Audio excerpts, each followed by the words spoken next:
Okay, good evening, everyone. Welcome, everyone, for today's session. And the theme is Women as Custodian of Environmental Health. My name is Dolphin Akinyi, your coordinator for today's session, and I'm filled with anticipation for the enlightening discussion and insight we're about to share. As we gather here today, I'm reminded of the profound words of the Nobel Peace Prize, the late Wangari Maathai, who said, "You cannot protect the environment unless you empower people, you inform them, and you help them understand that their resources are their own, that they must protect them." So this session seeks not just to inform, but to empower and inspire action towards environmental stewardship and financial inclusion through decentralized finance. Before we proceed, I'd like to extend my gratitude to each one of you for being here. Your presence signifies your commitment to not only advancing your own knowledge and skill, but also contributing to a larger movement that seeks to make a real difference in the world. As we move through today's session, I encourage each one of you to engage actively, ask questions, and share your perspectives. The value of our session today lies not just in the information shared, but equally in the exchange of ideas and experience among us all. Yeah. A gentle reminder, ensure your environment is conducive to participation.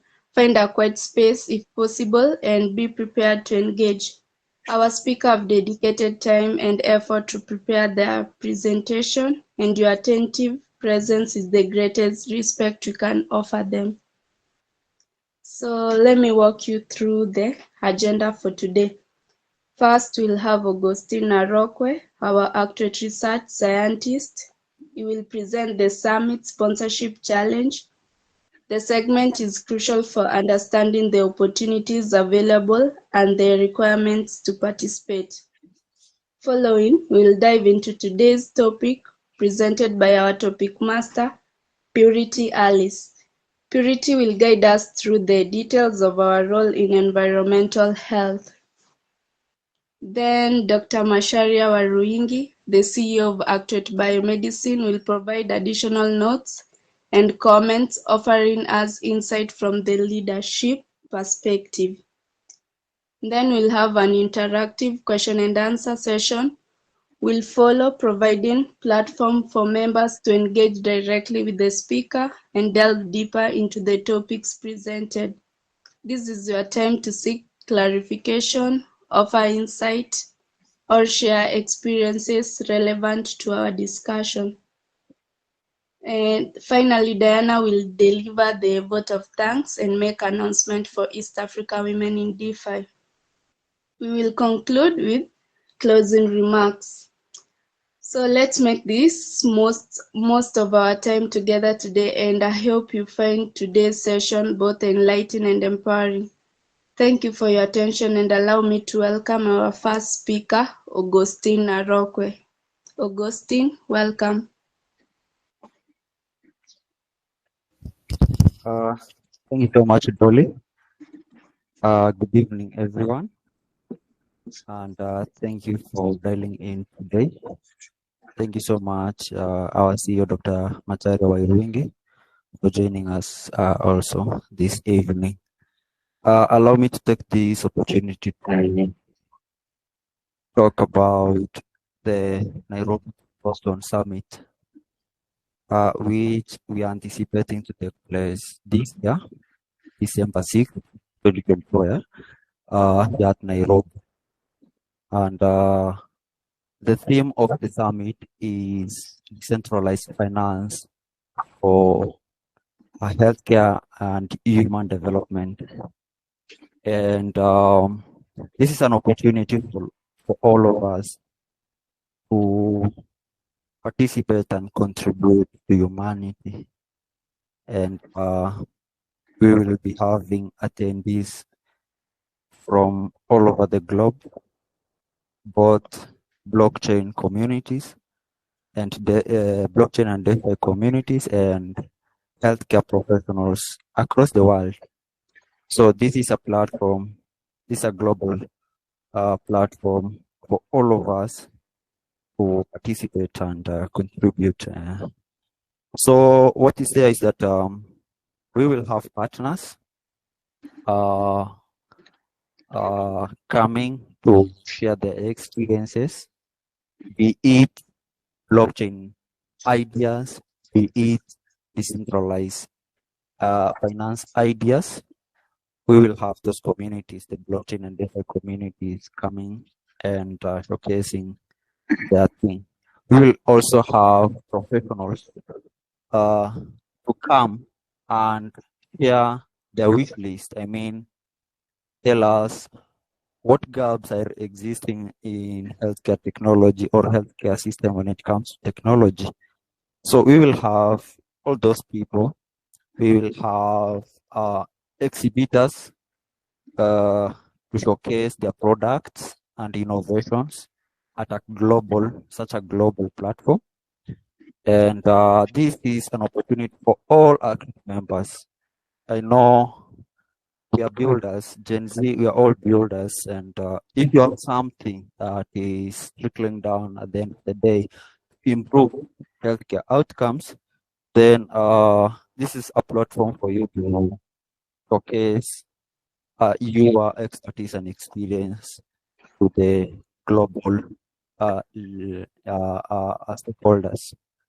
So allow me to say that we will be having also sponsors, because any summit take place, there must be sponsors, and we are in a hunt of sponsors. Okay, we are looking for sponsors, both from healthcare sector and also decentralized finance and blockchain part.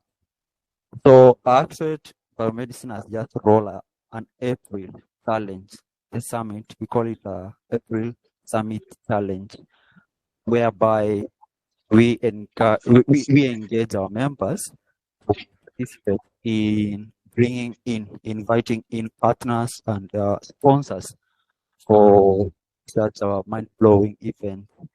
And how you can get these sponsors is basically the way I'm talking. We have healthcare professionals, and we have blockchain and decentralized finance communities. And yeah, you just walk in. It's all about understanding the details of the summit, and then the way you communicate effectively to them about it. And then, of course, nobody wants to miss such an opportunity. It's all about how you talk, how you articulate the thing very well. We have that.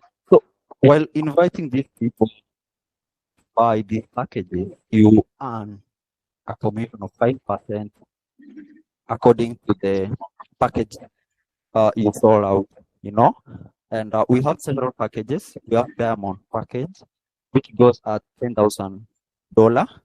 We have Platinum package, which goes at $7,500.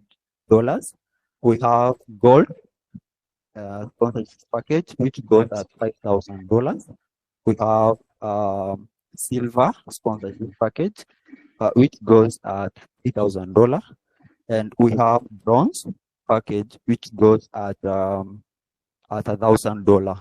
And also we have an exhibition booth, which goes at $1,000 for those people who want to test the products and innovation.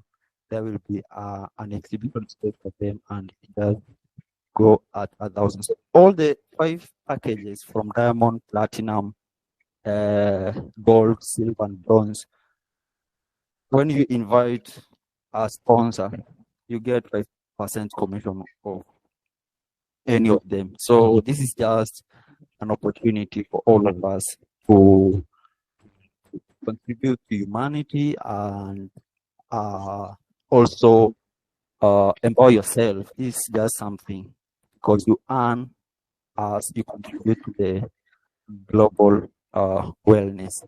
So I urge each and every member to of access by medicine, definitely grab this opportunity and run away with it. I know we are talking in groups.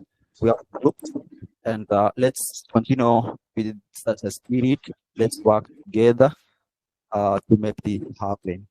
When you are being reached, let's work together with our coordinators and leads uh, to ensure that we all benefit at the end of the day. I believe nothing is impossible in this world unless you lock your mind and say, yes, it is impossible. It's only you. So let's continue with that spirit. I know we are going somewhere. Thank you so much, and back to you, Dolly. Thank you so much, Augustine, for elaborating about the Nairobi Sponsorship Challenge. And I hope you all will hop into this sponsorship challenge, because the good thing, you get to earn at the same time. And if you are having trouble finding this sponsorship, as Augustine has said, I know you have been grouped into WhatsApp. Yeah, kindly seek help from the team members here, and I'm sure they will be willing to help you. So allow me to welcome another speaker, our topic master, Purity Alice. Purity, welcome. Thank you so much, Dolly. I hope you can hear me. Please confirm. Yes, I can hear you. Okay, so thank you for this opportunity. Today we're talking about women as custodians of the environment. So being a custodian means protection. It means taking care of something, yeah? And one of the biggest challenges that you are facing now when it comes to environmental health is climate change. And what we need to understand is that climate change is not only an environmental emergency, but it is also a social one. Let me explain. In regions like Somalia, research has shown that the impact of climate change has forced girls to drop out. So climate change is not only an environmental issue, it goes beyond the environment. And the impact it has on women goes beyond health. It becomes a social problem. So we need to understand that bit.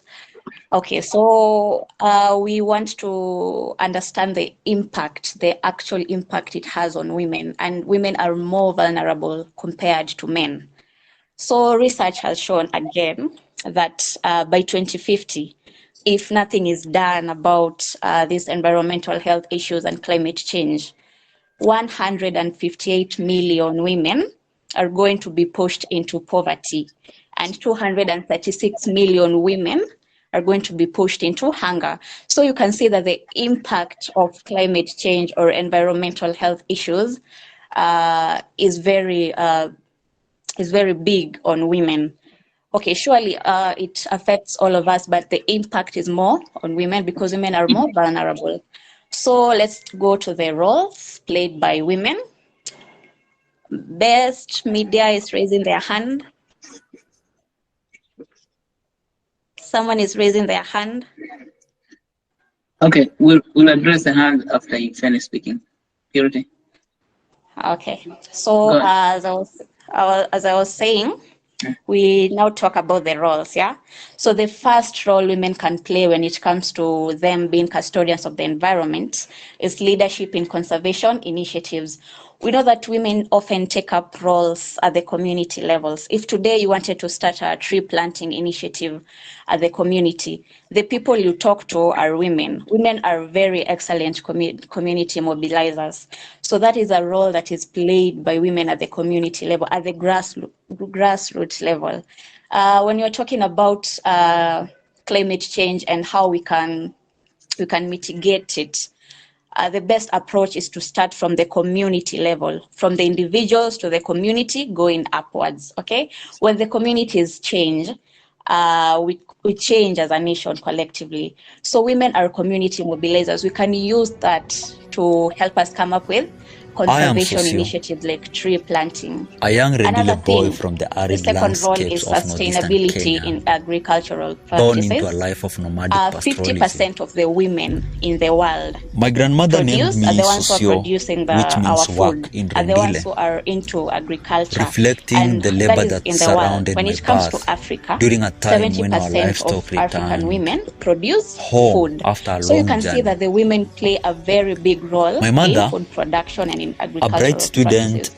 in So her if you call youth, these women and you cherished teach them education on despite sustainable never practice having a methods, chance to you're pursue going it due to financial to challenges. influence them, and in turn you're going to Livestock achieve environmental represented our conservation. For family's instance, wealth, you can and selling advocate them for for them to school fees use was deemed organic unacceptable. farming.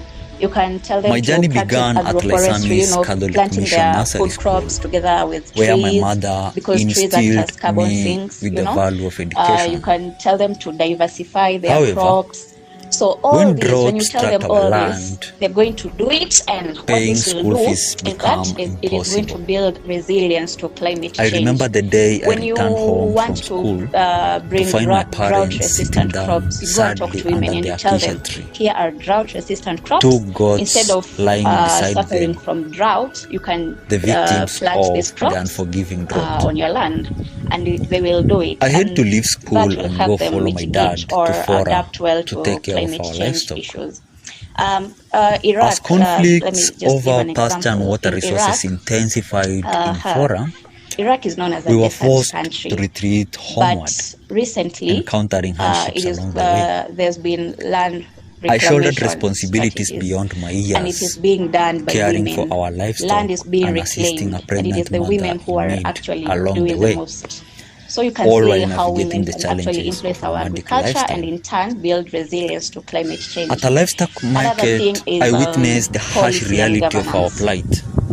So Selling we our have a lot of goats summits. for We a usually have fraction a of lot their of worth environmental health due to their summits. weekend For instance, state. the United Nations Framework Convention When on we Climate finally Change. reached home, my So in mother such cried summits, tears what we of can do relief at is seeing include women in me the decision-making deeply processes. affected by the journey. Okay, we increase the number of She women promised to making send the me back to decisions, increase the nursery number school. of women being By the engaged time in I reached management class of climate 4, change. So drought hit the entire every northeastern year region there are again. summits. Every year, for instance, the My father returned UNFCCC, home they from meet every year. The Fora member states meet every with year. only a So few if you livestock, give women a chance frustrated with the to take situation. part in the policy formulations, if you give With no women a chance options to left, he left for give their Wampa to work views, as a because church they are the ones on the catechist. community level, they are the ones who understand these Despite the problems deeper, challenges, I continued to that is excel going in to my bring a very studies. big change. Okay, However, so another thing is climate change adaptation. Like I've said, there is higher impact on climate change on women. However, these women, they play key roles in adaptation strategies. For instance, in water management solutions. Okay, assuming a place has been affected by drought, yeah, it means they're not getting enough clean water. There's no accessibility. It is the women who are going out to look for that water. So when they find a water source, let's say a stream, a well, they're going to conserve that water source, okay, so that they don't run out of that water. So women play key roles in conservation of the environment, okay. Yeah, so another thing, we have education and awareness. Like I've said, women are community mobilizers. Women, they preserve information, they nurture, they give information, they give advice. So women can actually be very crucial when it comes to passing awareness or creating awareness and education to households, to communities.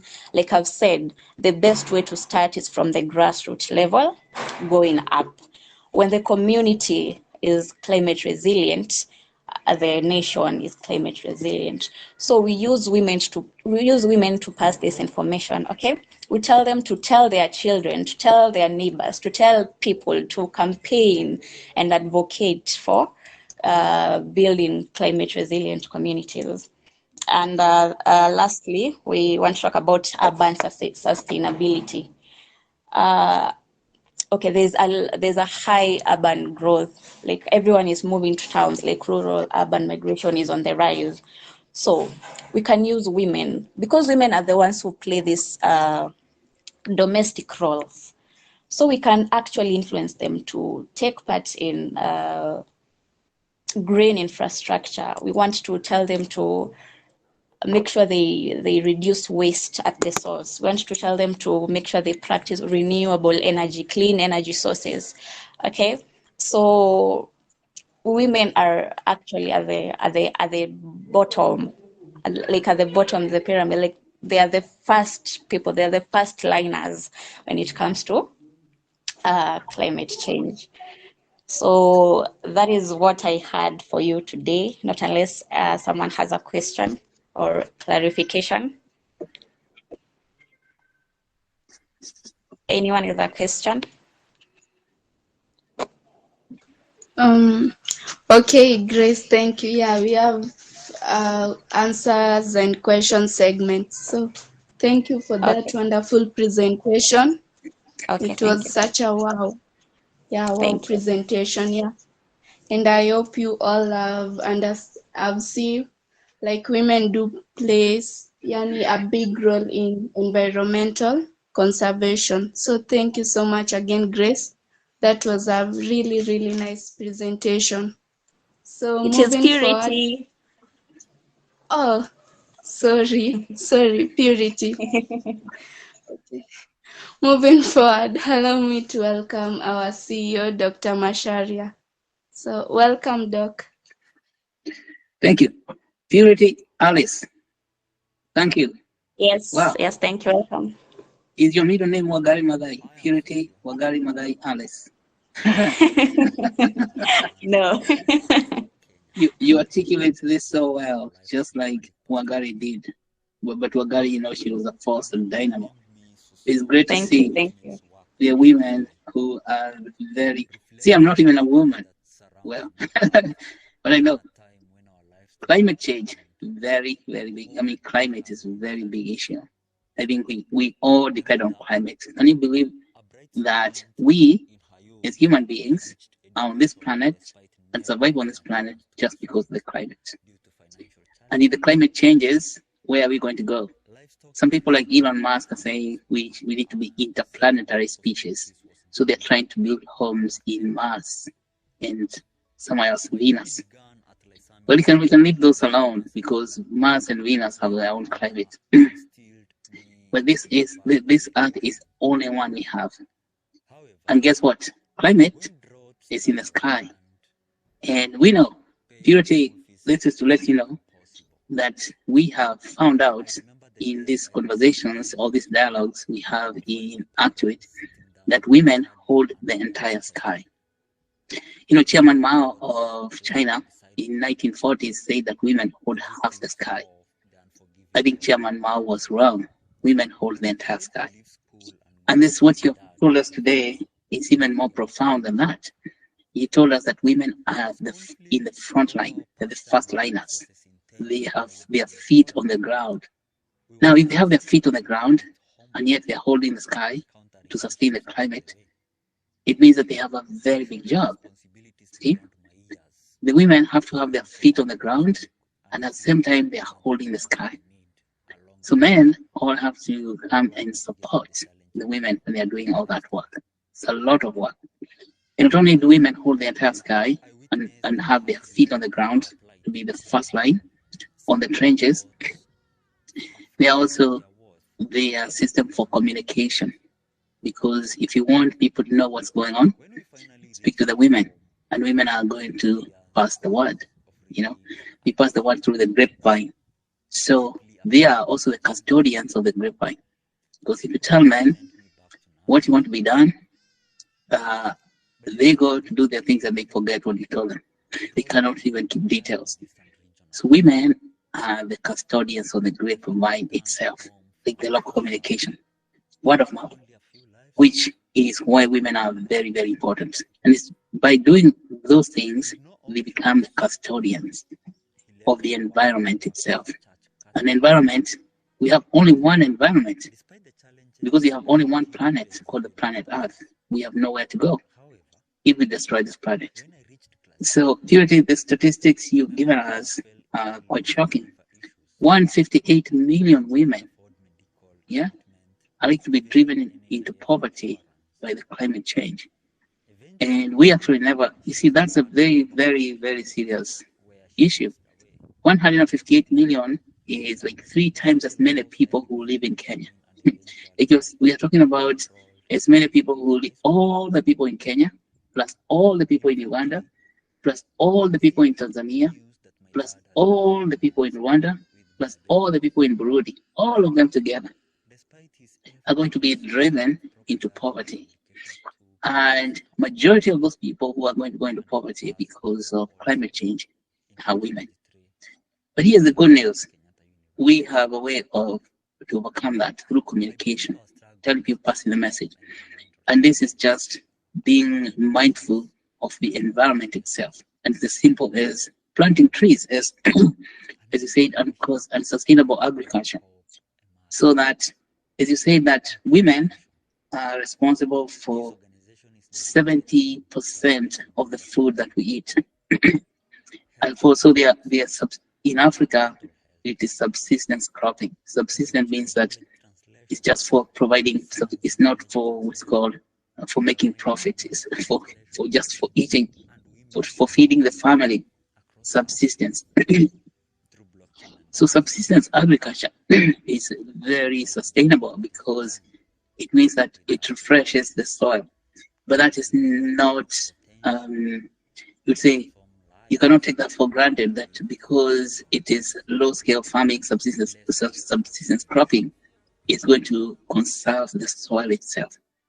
Unless we teach the people that when they're practicing their subsistence cropping, they do crop rotation, or they combine crops with trees that protect the crops themselves and protect the environment. So that's one thing. So we are now able to just enhance the subsistence cropping instead of going into large scale farming, where we have more monocrops like we have in Europe and United States. I think we should just enhance the subsistence cropping, which now going to conserve the environment even better. And then there's organic farming in subsistence cropping. And but that is intensive agriculture when it comes for feeding large populations. But that's where the leverage point is. And then how do you finance all that? How do you make it possible financially? Now, since the women, 75% of the women are responsible for all this activity with the land, and of course that means that they're responsible for the climate itself, because they're holding the entire sky.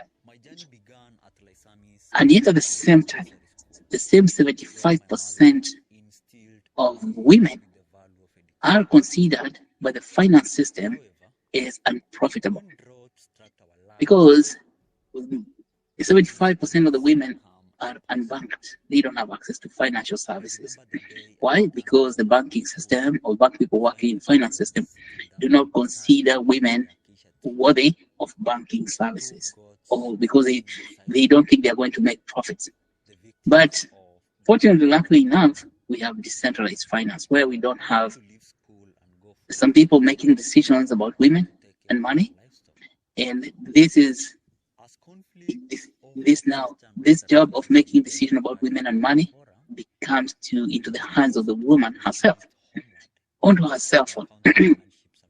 So every woman has got a cell phone, or let's say every family has a cell phone.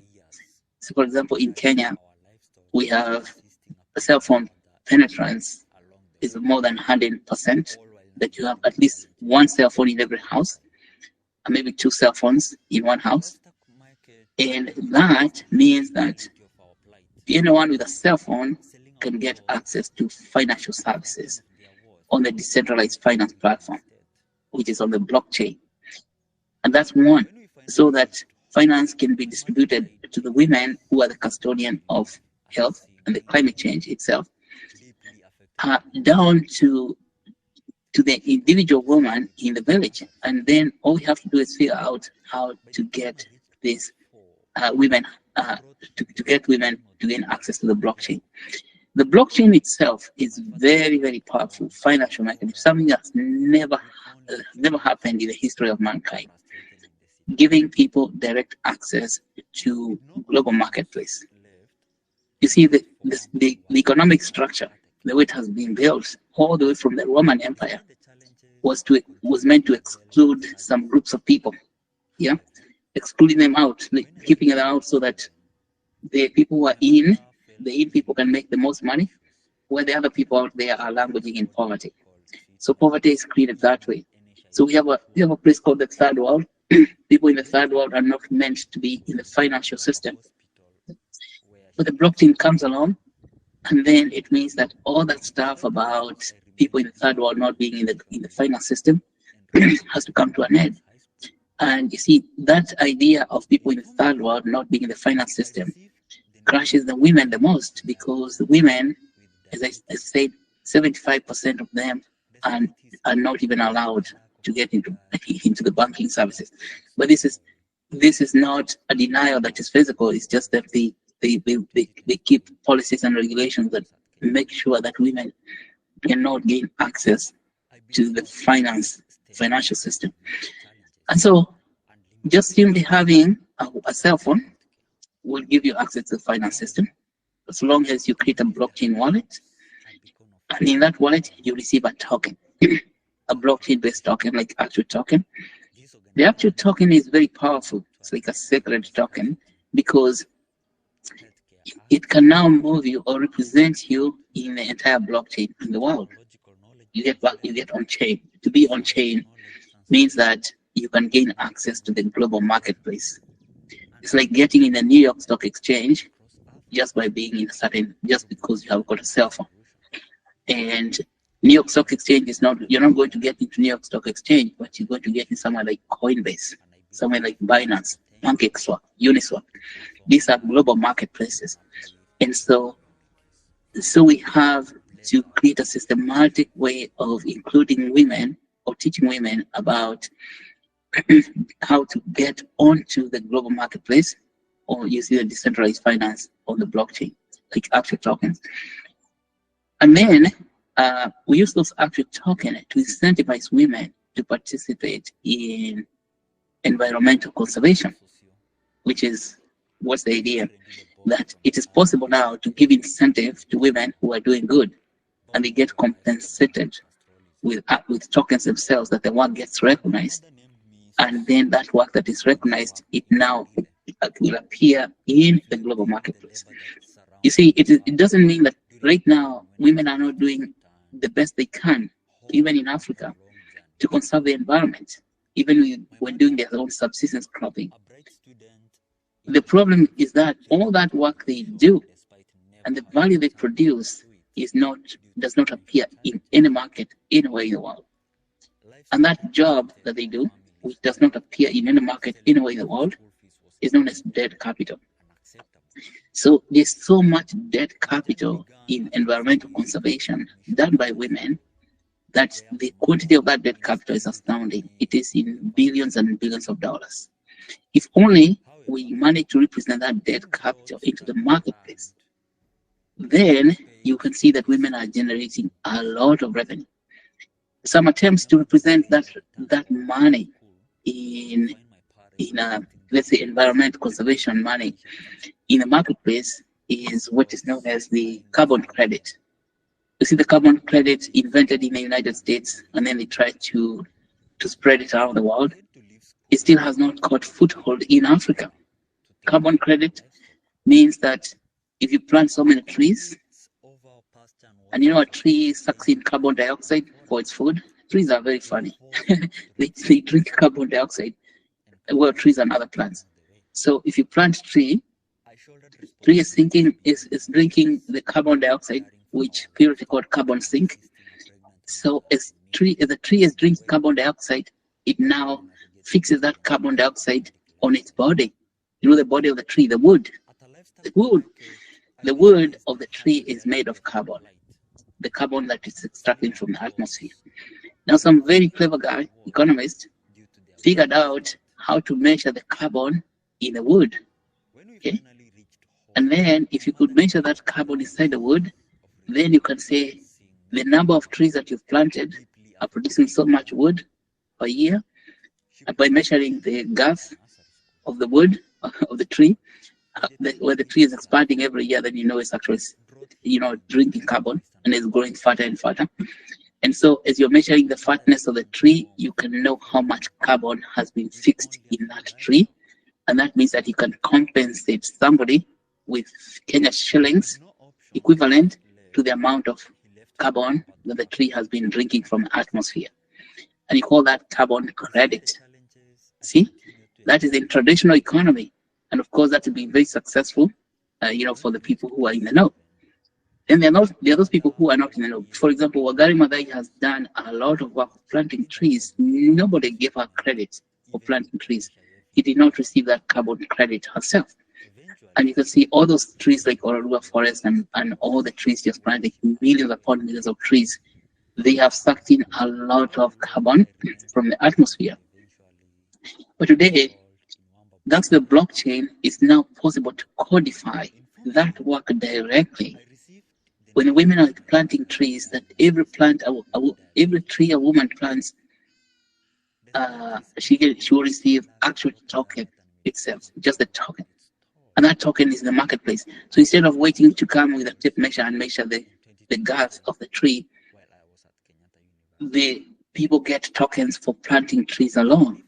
So we don't have to wait until the trees have grown to come back later after the fact. And I think that's the power. So in this movement, of course, Linda Odisho, who is here with us, I think, today, is also creating the environment program for the actual token, where we're going to explore much deeper how that is going to be administered, is using now the blockchain to tokenize carbon credits. And I think carbon credit tokenized on the blockchain can be done ahead of time, at the time of planting trees, instead of waiting to measure the girth of tree after the tree has been planted, which is after the fact. And you can see now doing that, educating women, and women are earning tokens at the same time. This is very powerful. And of course, I think from Augustine, you told us that we are Gen Z. Well, I think I'm the old Gen Z. I think I'm, but you guys Gen Z, you said you're the builders. Yeah, I didn't know that. Yeah, because when we were going to school ourselves, we were not Gen Z. Nobody talked anything about building. And so building things together, and I like the spirit of building. That's very powerful. And you see all these things we are doing, and I would just want to highlight what Augustine has said about the summit coming this December. So if you have the mindset of a builder, you're building to own, then you are going to be very, very successful, because you build mansions, you build things, you build the environment. And there's a very huge opportunity to earn a lot of money, millions of shillings, in looking for sponsorships for this event in December, because we're going to mobilize the entire world to make a lot of noise, tell people about blockchain itself and how blockchain and tokenization programs can do not only to the environment, to the work done by women, to the work to the work of the blockchain in healthcare, in the work of blockchain in human development, let's say that. Okay, well, thank you so much. I think Purity very much appreciated. And I call you Purity Alice, like Alice in Wonderland. Is Wonderland a wooded area? Alice. I don't really know. Did you go there in the Wonderland? No. I think it's wooded somewhere in Aberdare Forest. Okay, that's Wonderland. All right, so yeah, we can open up the meeting for questions and answers, but this is very, very exciting meeting. And I was hearing that as if we're in the pre-Boston meeting already in December, and Alice, you're giving us that presentation. Is that what you are doing? Pardon? The pre-Boston meeting is the one Nairobi Summit in December. That's how it felt when you were talking. Thank you. All right, thank you. Back to you, Dolphin. Sorry, I took a lot of your time rambling about this environment stuff.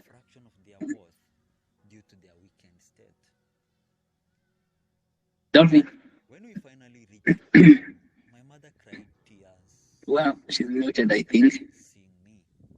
So maybe you have questions. Somebody can. Okay. Yeah. Oh yeah. Okay. Okay, Doc. Thank you for those wonderful additional notes. Yeah, and I hope each and everyone who is present here will be able to plant trees. Yeah. So moving forward, yeah, the floor is for question and answer segment. Anyone with question, please write it on our chat box, or you may use the raising hand features. So any question, kindly. Yeah, and I think Linda, is Linda here or Rachel? She's beginning the environmental health program next month in April, within a few days. Hi, Linda. No. Oh, she's not here. No, she's not. Yeah. Yes. So we're going to have much further, deeper conversation. I think Linda better get in touch with Purity because she knows a lot about all this stuff. Purity, you've been studying environmental science? Yeah, environmental health. Okay. Where do you study that? In KU. Oh, I know some people from KU, like Augustine. Awesome. Yeah, he's my classmate. Oh, you guys are so powerful. My goodness. So what is this UFCC? I meant UNFCC, United Nations Framework Convention on Climate Change. Okay. It usually takes place every year. And where do they do that? Like this year, I guess it's going to be in United Arab Emirates. It usually happens every year. They meet and then they measure programs and negotiate responses to climate change. They just discuss climate change issues. Okay.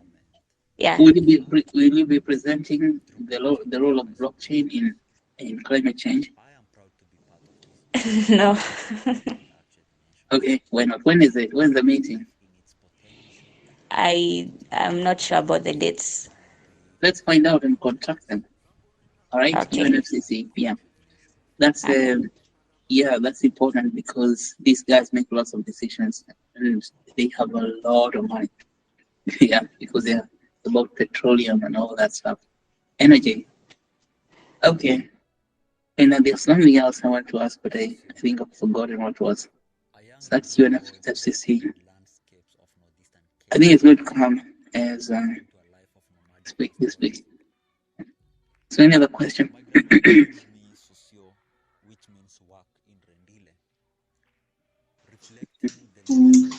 Any question?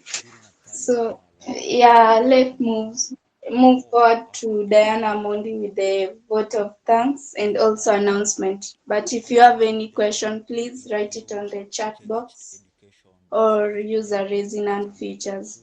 Welcome, Diana. Livestock represented our family's wealth, and selling them for school fees was deemed unacceptable. Okay, thank you, Dolphin.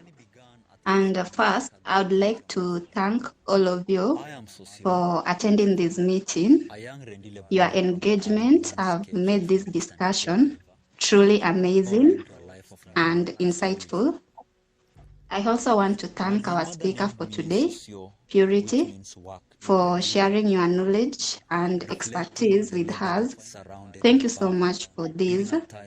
And to our coordinator, Dolphin, I also appreciate you so much for your good work and for organizing this fruitful discussion.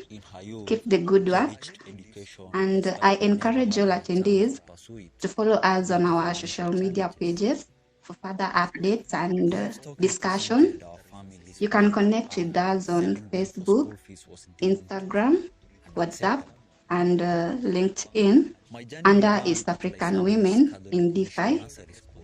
And in closing, let me leave you with this quote by Maya Angelou, which says, "Each time a woman stands up for herself, she stands up for all women." I'll repeat again. each time a woman stands up for herself, she stands up for all women. So let us continue to work towards a more inclusive future. And thank you once again. And let us keep pushing forward together. Thank you, Delphine. Back to you. I had to leave school and go follow my dad to farm. Okay, thank you, Diana, for the vote of thanks and also the quotes. So yeah, if there is no any question, you have just sent the link, the fill-in form link to the chat box. So as with Wangari Maathai quote, as our session draws to a close, I'm inspired to revisit the words of Wangari Maathai, with which we began with it today. You cannot protect the environment unless you empower people, you inform them, and you help them understand that these reasons are their own, that they must protect them. Reflecting on our discussion and the wealth of knowledge share, it's clear we have embodied Maathai's vision today, stepping into our roles as empowered individual and custodian of our environment. This session has been a testament to the power of collective action and shared purpose. Through our engagement, we have not only empowered ourselves, but also strengthened our community, resolved to drive position change in the world of DeFi and beyond DeFi. I extend my gratitude to each speaker for their contribution and to you, our participants, for your engagement. Let us carry the spark of today's session in our daily lives and actions. Let us be the change we wish to see, guided by the wisdom of those likes of Wangari Maathai and our own Dr. Macharia, and also driven by our shared vision for a sustainable and equitable future. Thank you once again for joining today's meeting. May we continue to learn, share, and grow together, committed to empowering one another and protecting environment around us. Let's meet tomorrow for our mental health session, and the meeting is adjourned. So yeah, I've just posted the form. Please fill in the form. Okay. Thank you. Thank you, Thank you so much, Dolphin, and beautiful words. Wangari Maathai. Okay. Be the change you want to see. Who said that? Mahatma Gandhi himself. Be the change you want to see. So Wangari Maathai, very powerful words. You know, she has a book called The Unbound. Yeah, Unbound. You should all read that book, Unbound. And I wonder if you can get that book on Amazon.com. Yeah, Unbound. That's Hannah's book before she departed. Okay, one thing I want to emphasize today is the Actuate Summit challenge, that you have opportunity to shine a lot, particularly communicating. First of all, participating as a speaker or participating as an attendee, but strive to come and speak to us in the summit. I'm speaking to all of you. And if you cannot speak, you can interest other people to participate, even in sponsoring the summit, through which you will earn a lot of money. Well, because money is important. Because, for example, the top people who are going to give top sponsorship will be spending something like $10,000, which is about 1.5 million shillings. And you will earn 5% of that money if you can find such a person. There are people, money is always there. You would only need to ask. As it is said, it's written, ask and you'll be answered. Knock and the door shall be opened. For those who ask, they're given the answer. And then seek and you shall find. For those who seek, they find. See? But those who do not ask, they never get the answer. And those who don't seek, they never find. And those who do not knock, the door is never opened. See? These are divine commands that if you know that, all you have to do, if you can get to earn 5% of 1.5 million by just asking, because you know lots of people. But then there are other sponsorship opportunities from that 1.5 million. There is half of that, which is about the platinum sponsorship, and you want to look at that sheet, then you can interest people to buy the sponsorship, even as low as 150,000 shillings for silver sponsors, and you still earn 5% of 150,000, which is not small money. Okay, and there's an unlimited number of silver sponsorship, so which you can sell. So if you know wakulima wadogo, sell wakulima wadogo 150, but you can never know who is a mkulima mkubwa or mkulima mdogo. All you have to do is cast your net on the right side of the boat. Okay, it's a divine command. Cast your net on the right side of the boat, because if you cast your net on the wrong side of the boat, you will come up with no fish. But if you cast your net on the right side of the boat, your nets are going to be full of fish, even the bigger fish, the big fish. That's all it takes. I know that because I've experienced it. Just casting your net on the right side of the boat means change your mental model, change your mind, so that and you change your narrative. Instead of seeing people as if they cannot afford, see people differently. Instead of saying, I don't know anyone with 1 million shillings to spend, see everyone that you know as if he has 1 million shillings to spend. That is what's called casting your net on the right side of the boat. Because if you're on the wrong side of the boat, you will never catch anything. There is no fish there. The right side of the boat has got abundance of fish. And let me tell you a secret, which you already know. Those who have, more will be given, and they will have abundance. Those who have what? Those who have the right attitude to cast their net on the right side of the boat. Those who have, more is given, and they have abundance. And for those who do not have, even the little they seem to have, it is taken away. Can you believe that? So this is what I want to encourage everyone in Action Nation, all the young people, that these principles are divine, communicated to us by the Holy One of Israel himself, known as Jesus Christ.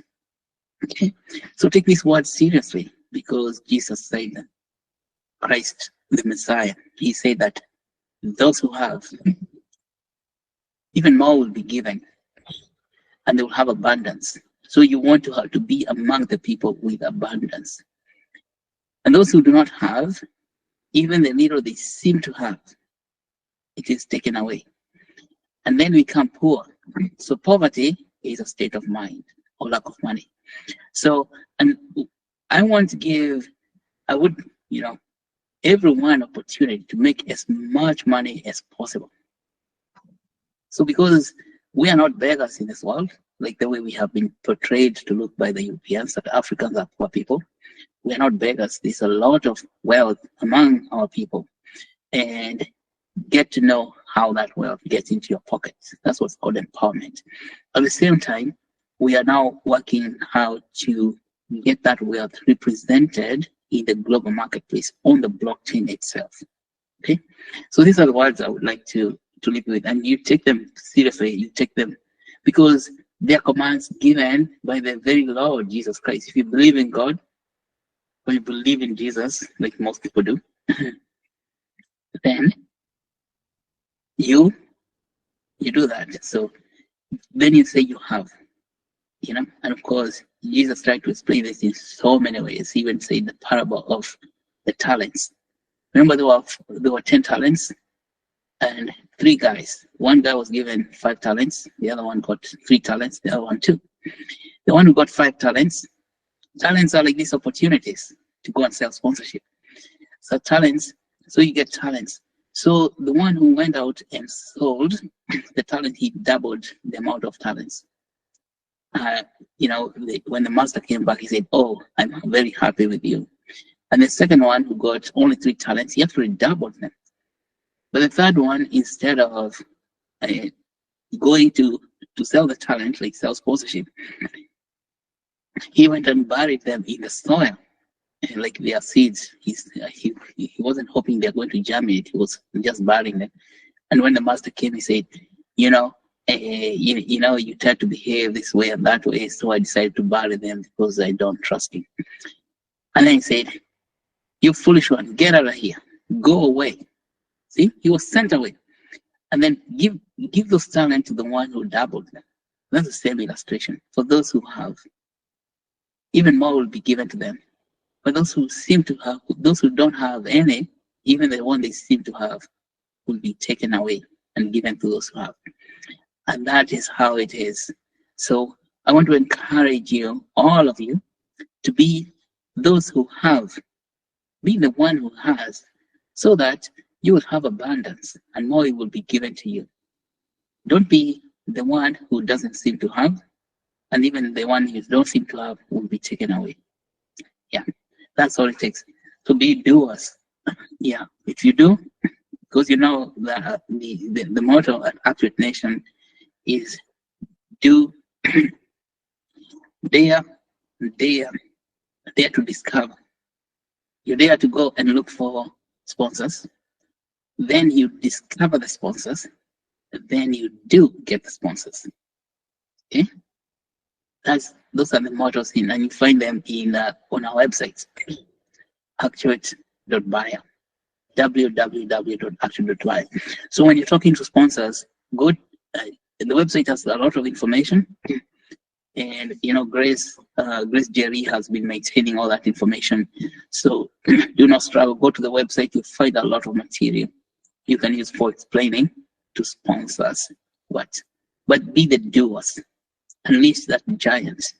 Be unbound, as we were advised by Wangari Maathai, and read Wangari's book in honor of Wangari, and be the change you want to see, according to Mahatma Gandhi. Very powerful people coming up today: Mahatma Gandhi, Wangari Maathai, and others, and even Jesus Christ himself. All right, I'll leave you with those words. Thank you so much.